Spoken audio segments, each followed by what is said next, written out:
KFS nih katanya 2 kali mangkir dipanggil oleh pihak kepolisian Polres Jakarta Selatan terkait pelaporan dari Niki yang pencemaran nama baik. Abang sebagai tim kuasa hukum gimana bang menanggapinya dengan kata-kata mangkir itu bang? Ya kalau yang namanya mangkir itu kan diundang, nggak ada kabar, nggak memberikan informasi, bahkan juga tidak ada itikat baik untuk menelpon, mengkonfirmasi, juga memberikan surat dan tanggapan. Itu namanya mangkir. Tapi dari awal panggilan pertama, Kak Fitri juga nggak terima, nggak sampai kepadanya. Nah, yang kedua itu baru sampai. Yang kedua juga, ini juga harus dipahamin bahwa langsung menelpon penyidik. Saya dan Kak Fitri menelpon penyidik bahwa sebenarnya ada apa sih yang kita mesti komunikasikan. Nah, by phone tuh pada waktu itu. Nah, kebetulan saya juga pada waktu itu saya mampir ke Polres dan akhirnya saya mampir ke unit Krimsus untuk membawa berkas-berkasnya Kak Fitri. Apa sih yang menjadi poin-poin aduannya? Nah, kita memberikan bukti-buktinya bahwa memang ini masalah akun, masalah postingan dan lain-lain itu kan jelas di situ. Itu sudah menjadi ranah publik, artinya semua orang juga bisa melihat ini kan. Apakah unsur dan muatannya mendistribusikan, mentransformasikan, bahkan juga dilihat beberapa orang ini memberikan dampak.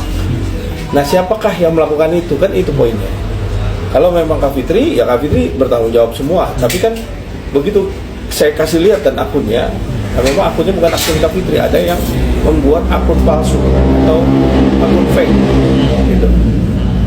Ini yang terjadi. Kalau bicara datang ataupun memenuhi panggilan pihak kepolisian dalam hal ini undangan klarifikasi, tentunya Kak Fitri juga pasti akan kooperatif. Dia juga ngomong dengan penyidik bahwa akan kooperatif untuk bisa datang. Cuman tinggal masalah waktunya nanti kapan pasti akan datang, ya kan? Nah, balik lagi, kalau memang polisi juga melihat kan secara objektif kan, artinya polisi ini akan melakukan panggilan paksa. Akan melakukan panggilan paksa. Seperti apa delik aduan hukumnya? Jadi ada taraf objektivitas dan subjektivitas penyidik. Kalau ini adalah bentuk kejahatan yang sangat hebat, nggak usah panggilan klarifikasi, langsung periksa, tangkap. Ya, tapi kan ini media sosial yang harus delik aduan dari aduannya LP-nya itu harus dibuktikan dulu keasliannya, bentuk muatannya dan lain-lain. Tadi kan nggak segampang itu, memang harus dilihat. Tapi begitu saya sampaikan, kalau memang penyidik yakin untuk bisa upaya paksa tadi, maka ada dua upaya paksa itu kan, kalau dalam bahasa hukum exercise coercion dan exercise force, artinya upaya paksa yang berlebihan.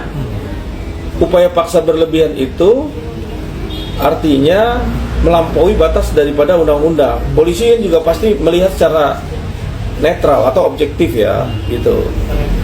Bang, tapi kan walaupun tadi abang bilang itu akun fake ya, akun fake dari seseorang lah ya, kita nggak tahu yang nggak kenal. Tapi kan itu kata-kata itu, omongan itu dari KFS bang, gimana nih bang? Itu yang membuat Niki geram bang, yang ingin melaporkan pencemaran nama baik, gimana bang? Jadi kalau saya melihat kan faktual, kita kan semua faktual, artinya boleh aja itu dibicarakan masalah fiktif dan lain-lain, itu kan nanti biar pihak kepolisian yang melihat kan, karena kan kita bukan ranahnya ke situ. Tapi saya di sini tidak mau menjudgment, tidak mau menyimpulkan, biarkan pihak kepolisian bekerja, melihat, menganalisa dan nanti memutuskan, karena bukan ranah saya. Tapi yang setidaknya ini menjadi bergeningnya Kak Fitri pada waktu menyampaikan bahwa akun itu adalah bukan akun dia. Nah, akunnya akun siapa kan gitu. Nah, nanti coba dilihatkan.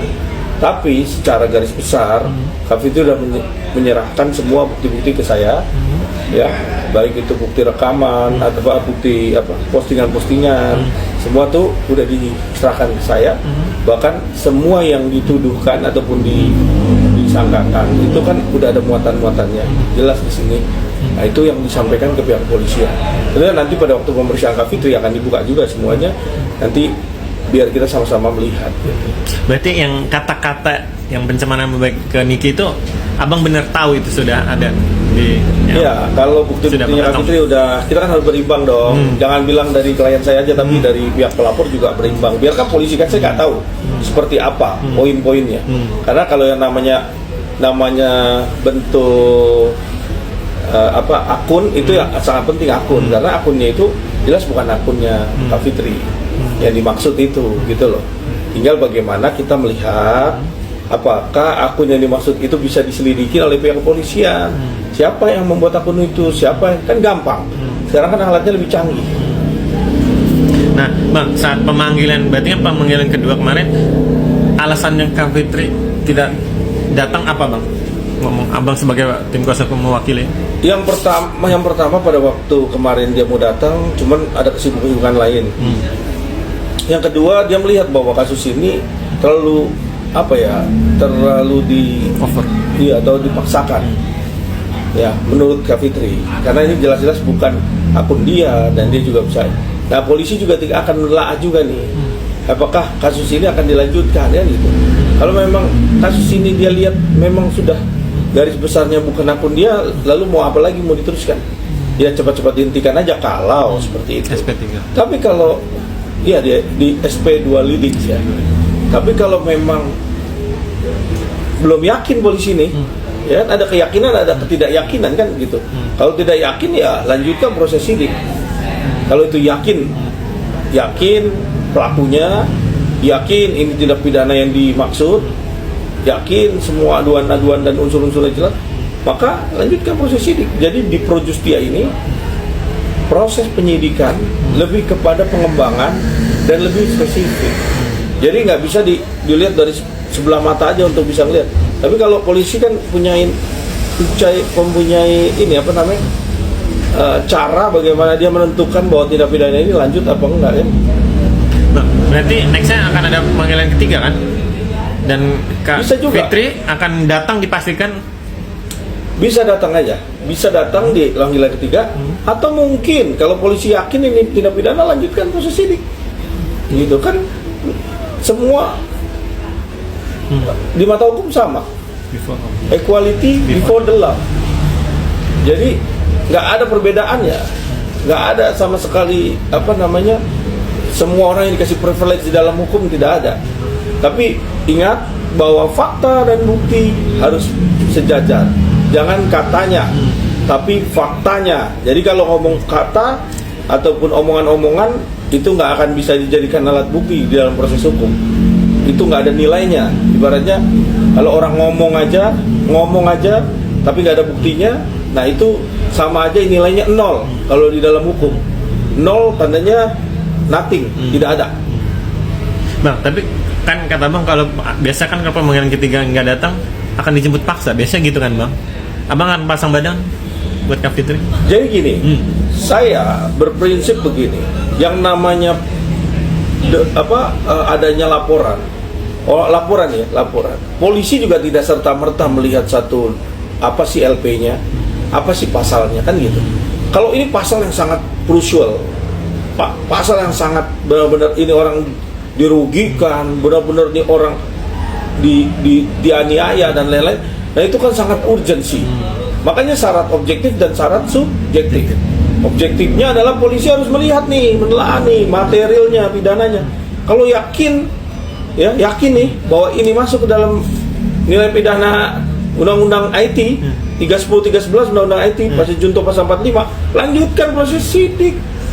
Itu lebih yakin lagi. Tapi kalau enggak, kan tadanya aja, oh ini kan gitu. Kita hanya mengandai-andai kan. Itu yang sangat sulit. Oh, di mata hukum nggak bisa nih kita ngomong gua begini, berbuat begini, kan itu baru bicara. Tapi begitu lihat fakta, oh ternyata faktanya begini, baru itulah yang difaktakan itu yang menjadi nilai. Jadi nggak ada tuh ngomong katanya begini begitu ya kan nggak bisa begitu.